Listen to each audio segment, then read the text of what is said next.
আসসালামু আলাইকুম রহমতুল্লাহি ওবরাকাতু। সুপ্রিয় শিক্ষার্থীবৃন্দরা, আশা করি ভালো আছেন।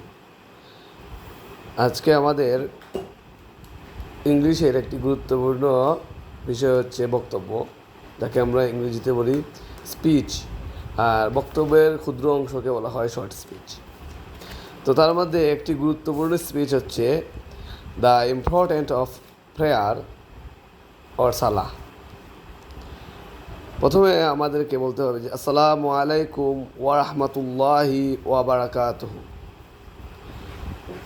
Respected teachers, parents and my dear friends, I hope you are well. My name is, এখানে আপনার নাম বসাবেন। Today I will talk about সালাহ। সালাহ is the second pillar of Islam. It helps us stay close to Allah.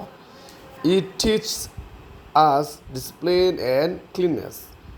We should pray 5 times a day to get peace in this life and the hereafter. সর্বশেষ আমরা বলবো thank you.